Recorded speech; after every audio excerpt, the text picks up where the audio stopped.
Bismillahirrahmanirrahim. Assalamualaikum warahmatullahi wabarakatuh.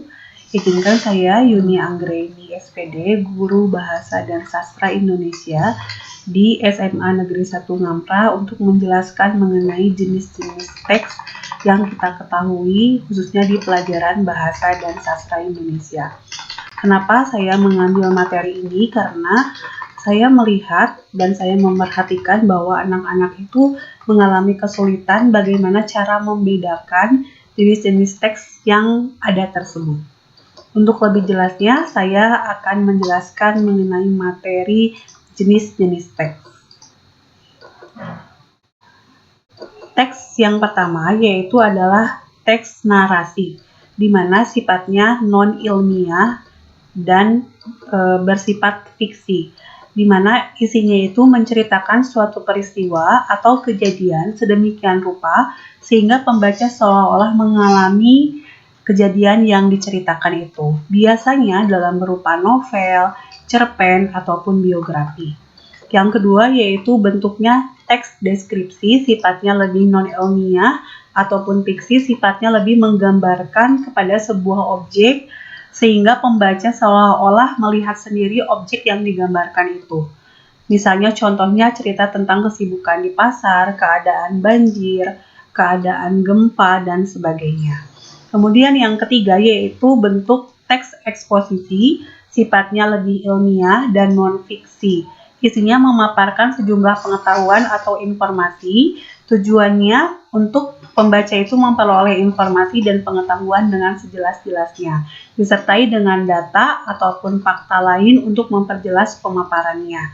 Contohnya biasanya dalam resep makanan, kemudian cara pembuatan obat, laporan kegiatan, ataupun notulen rapat. Kemudian teks yang keempat yaitu argumentasi, sifatnya lebih ilmiah dan non-fiksi, sifatnya bertujuan untuk membuktikan sesuatu kebenaran sehingga pembaca meyakini kebenaran itu. Nah, pembuktiannya harus memerlukan data dan fakta serta contoh yang lebih meyakinkan. Biasanya ada dalam contoh makalah, laporan penelitian. Dan yang terakhir yaitu teks persuasif, sifatnya lebih ilmiah ataupun non-fiksi, bertujuan untuk mempengaruhi pembaca dengan pendekatan psikologis, memerlukan fakta sebagai penunjang.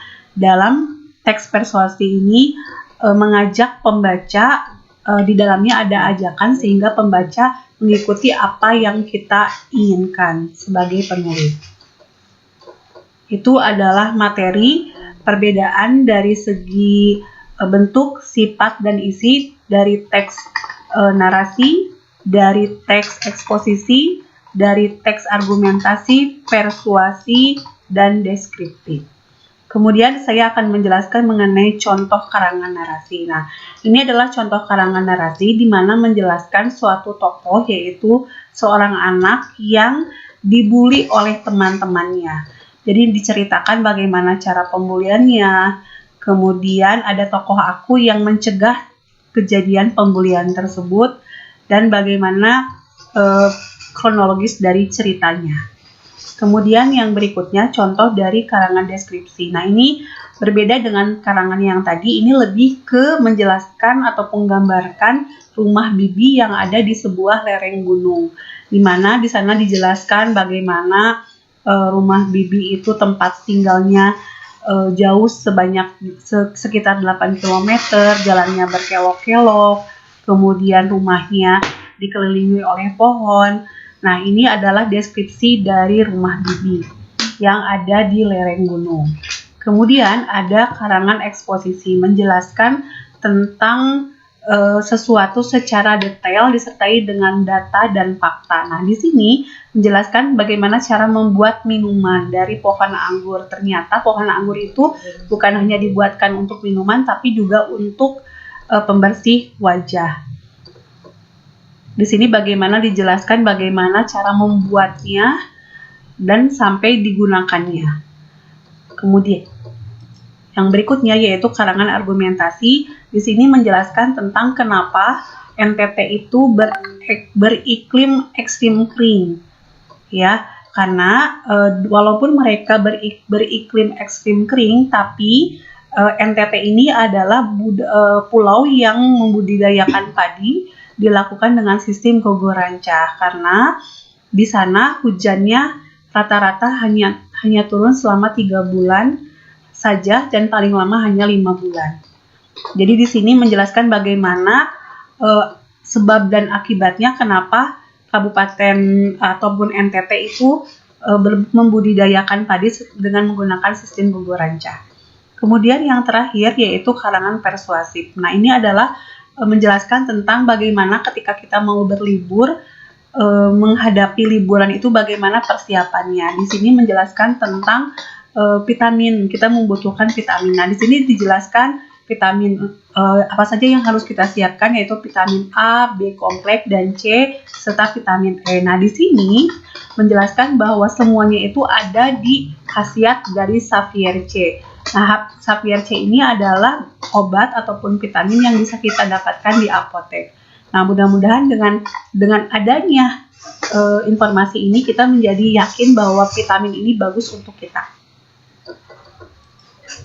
Nah, kemudian ini saya akan menjelaskan mengenai contoh soal eksposisi. Nah, di sini ada contohnya di mana menjelaskan tentang pentingnya telepon genggam, sehingga di sini dijelaskan lebih detail berupa fakta dan data bahwa telepon genggam itu bukan hanya dioperasikan untuk komunikasi saja, tapi sekarang telepon genggam bisa dijadikan sebagai bukan dianggap sebagai barang mewah lagi, karena bentuk, merek, dan modelnya sudah banyak yang baru. Nah, ini termasuk contoh teks eksposisi atau ekspositoris. Kemudian ini adalah contoh narasi. Biasanya contohnya itu berupa soal-soal kalimat kronologis dari sebuah cerita tapi diacak. Nah, kita sebagai pembaca harus bisa menyusun dari cerita ini menjadi sesuai dengan cerita yang sebenarnya secara kronologis. Ini adalah contoh dari soal narasi. Kemudian yang berikutnya yaitu deskripsi. Ini sudah jelas, ada satu teks kalimat teks dari penggalan deskripsi yang menggambarkan tentang cuaca di pagi hari. Ini adalah contoh dari paragraf deskriptif.